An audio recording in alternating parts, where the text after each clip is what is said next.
How we doing, guys? Welcome to the player ratings. Athletic Bilbao 0, Arsenal 2. And it's the morning after the night before, and it's always nice to get off to a winning way in the Champions League. And it's nice to keep another clean sheet. And it's nice to sit here and talk about the fact that we haven't even conceded a goal from open play this season. But listen, there were loads to talk about last night. There were loads of positives and negatives, and I know it's difficult when you win a game to try and speak about negatives because it looks like you're moaning for no reason, which is why I always like to wait a little bit before trying to dissect what's happened during a game. Try and look at areas that we can improve, what may have not worked, what may not be right. If a player has a bad performance, a good performance, what they can do to change parts of their game. It's all part and parcel of trying to dissect what happens on a match day. But when I look back at that game, listen, Athletic Bilbao was never going to be an easy game. And I said that before in my preview. It was never going to be like the preseason game last month where we won 3-0. First and foremost, it wasn't at the Emirates. I think it's a different game at the Emirates. But we're going to a ground where they have fantastic support. And you always knew it was going to be hostile. You always knew it was going to be difficult. And these are fans and a club that have not had Champions League football for more than a decade. It's match day one. It's like going away from home first game of a Premier League season to a newly promoted side. It's probably one of the games you don't want first because everybody's up for it. Everybody feels something. And in that opening 20 minutes, they looked a very good side. And they looked a side that were going to cause problems. But they're coming up against the best defence in the league, a defence that's not even got William Saliba at the moment. But yet nobody seems to be able to break us down. And I'm looking at the overall play. And even though Bilbao had lots of it in and around the box, how much work did they actually make David Raya do? Not a lot. He had 2 shots on target. And those were not shots where you're going, wow, what a wonder save. Can't believe it. They were straightforward, routine stuff. David Raya had a relatively quiet game because what's happening in front of him stops anything going near him. Mascara's coming to the side and you do not miss William Saliba. Gabriel is Gabriel. Calafiori has been brilliant since the start of the season. Jurriën Timber, I've said this so many times, he's the best right back in the Premier League. It's that simple. I felt that the weak points in the game were probably our midfield, and those are the questions that you're going to ask again about playing Zubimendi, Rice and Moreno. So all, you get that, physicality in there. You lose that creativity, that little spark, and it's difficult. And I felt that those 3 were probably our most underperforming last night.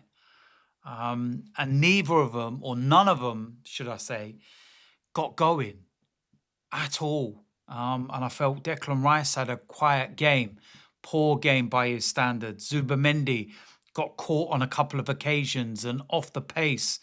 Moreno works hard, couple of little nice moments, but no spark in the area that he's been assigned to. And that's a 10 to create. So yeah, those are those kind of areas that I look at and think, okay, there's a few bits there that we need to work on. Madueke, another really good performance, but if there's one part of his game that he just needs to polish up on, it's the final ball. And I think that's the big difference with him and Bukayo Saka. Bukayo Saka gets into some of the positions that Madueke is in. He will deliver. either an assist or a goal. Whereas I feel that with Madueke, he's not quite got that yet. That's not criticizing his performances or his impact or what he's doing at the moment. It's just a part of his game he needs to polish up on a little bit. But apart from that, overall, his game was really good and he caused a lot of problems. And the fact that, Bilbao had to double up on him speaks volumes about the way he's been speaking or performing this season, should I say. And yeah, that's the difference that I would say with him and Bukayo Saka. Both of them get into really, really dangerous areas, but Bukayo Saka delivers. Whereas Madueke, he's still got some work to do on that front. But Eze had a very quiet game in comparison to the Nottingham Forest one. But listen, it's his first Champions League game at the end of the day, and he's going to realise the levels from Crystal Palace, with all due respect to them, to the Champions League is mammoth at the end of the day. So he will learn from that and he will get better. Victor Gyökeres, I thought he was having a really good game up until the point he got that clash of heads with Gabriel, and it looked like a horrific cut on the back of his head. And I actually was surprised he didn't go off any earlier than he did. But yeah, really good positive signs from him up until that point. But yeah, listen, with that said, let's go and get into the player ratings. In goal, David Raya, and he gets a 7. And I've already alluded to it. He didn't have anything to do. And that's because of what happens in front of him. Next up, Jurrien Timber. He gets an 8. I thought he had some really good moments in the game. Some really good link-up plays. Seems to be a bit more adventurous in the final third at the moment. Really good delivery in the first half for Gyökeres with a header. And it's a solid performance. Christian Mosquera, he gets an 8 as well. Another solid all-round performance. The passing, the movement, how solid he is, how comfortable he is. Going back to Spain as well, he would have known how Bilbao play and what it's like. Superb. And the fact that we don't miss Saliba at the moment speaks volumes. Next up is Gabriel, and he gets an 8. And I think he is the one that holds all of this together. He's like the glue.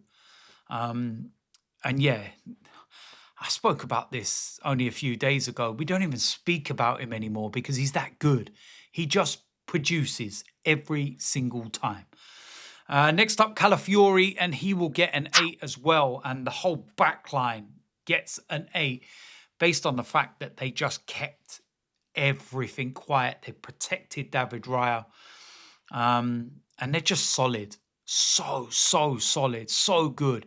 And I feel, Calafiori was more of a better performance than the Nottingham Forest one. I thought he was really good, really solid. And yeah, I was happy with that one. Next up, we have Martin Zubimendi. I've alluded to it already with some of his, positioning and getting caught on the wrong side a couple of times. So he gets a 6. Declan Rice, he gets a 6 as well. I thought better in the second half, but first half he was very off the pace, very sloppy. And yeah, you can't really say much more than that. Mikel Moreno, he gets a 6 as well. Again, I've alluded to it earlier on. And my reasoning and everything else. Madueke, I'll give him an 8. I think it was a good performance, but like I was saying, just needs to polish up on a few of those little areas when it comes to delivery and finishing. But apart from that, very, very good. Eze, I'm going to give him a 6. I don't think it was a great performance. I think he struggled at times, bit isolated out on the left. But yeah, listen, at the end of the day, he will learn from it and he will grow from it and he will get better from it. So that's my reasoning behind that. And then Victor Gyökeres, I'm going to give him a 7. Because like I said, up until the point of the head injury and he had to go off, I thought he was having a really good game. And I'm really starting to, see more from him and the way he links and moves. And yeah, I really enjoyed that performance up until the point where he got injured. And I'm not surprised he was taken off because that head injury looked horrific. And no doubt he's got stitches in that and might have to wear the headbands for a little longer. Maybe he'll put the mask on. Who knows what celebration that'll be? Now, with the substitutes, for me, I'm going to focus on Martinelli and Trossard, and both of them get a 9.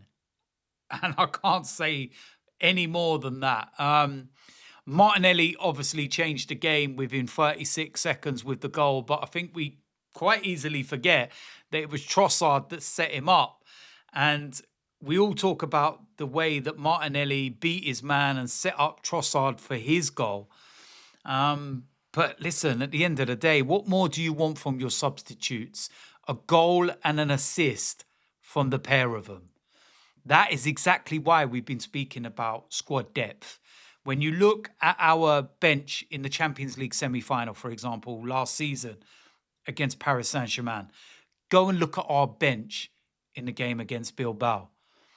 And that is the big difference. When it's not working with the starting 11, when you may have done the job for the first 70 minutes and you now need a little spark and a little something to go and win the game so that you're not drawing all the time, that's the spark. Martinelli, Trossard come off the bench, and it was set up for Martinelli. The high line they were playing, the spacing behind. He always seems to be able to go and score goals when he's in Spain. And it was kind of written in many ways. But you have to deliver. And he delivered. Trossard delivered. And when you look at Trossard as well, he came off the bench against Nottingham Forest. An assist. So the substitutes are doing their job. And that's why squad depth is so important. So there we go. But yeah, listen, that is my player ratings. As usual, let me know in the comment section what you think. Do you agree or disagree with the ratings? And what would you give if you do disagree? And of course, if you're new around here, hit the subscribe button, smash a like on this video, and I will see you lot soon. I'm out of here.